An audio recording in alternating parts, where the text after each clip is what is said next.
আসসালামু আলাইকুম, কেমন আছেন সবাই? আশা করছি সবাই অনেক ভালো আছেন। তো চলে আসলাম আরও একটি নতুন ভিডিও নিয়ে। অ্যান্ড আজকের এই ভিডিওতে আমরা অসাধারণ একটা বাস মোড আপনার সাথে শেয়ার করবো এবং রিভিউ করবো, এবং এই বাস মোডটা আপনার চাইলে এই ভিডিওর মাধ্যমে কিন্তু সম্পূর্ণ ফ্রিতেই, যা নাকি এখন পর্যন্ত ডাউনলোড করেনি, এই বাস মোডটাকে ডাউনলোড করে নিতে পারবেন।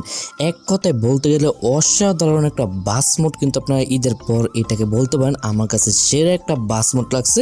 আশা করতেছি আপনাদের কাছে এই সৌদি নন এসির যে বাস মোডটা আছে এটা আপনাদের অনেক বেশি ভালো লাগবে, এবং আমার কাছে পার্সোনাল ভাই 10-এ 10 দেওয়ার মতো একটা বাস মোড। এটার মধ্যে কোনো ত্রুটি নাই, কিছু নাই। আমি আশা করি আপনাদের এই বাস মোডটা অনেক বেশি ভালো লাগবে, এবং এইটাতে যে অ্যানিমেশনগুলো ইউজ করেছে সেগুলো ভাই সুন্দর অ্যানিমেশনের কিছু অ্যানিমেশন ইউজ করেছে এখানে। আমি আশা করি আপনাদের অ্যানিমেশনগুলো অনেক বেশি ভালো লাগবে। তো সবার ফার্স্টে যদি বাস মোডটা আউটলুকিংটা এখানে আপনার একটু দেখায়, তাহলে দেখতে পারবেন বাস মোডটাতে কিন্তু অনেক সুন্দর একটা লুক দেওয়া আছে, এবং ফিনিশিংয়ের দিক দিয়ে কিন্তু বাস মোডটা এক কথায় অসাধারণ একটা বাস মোড।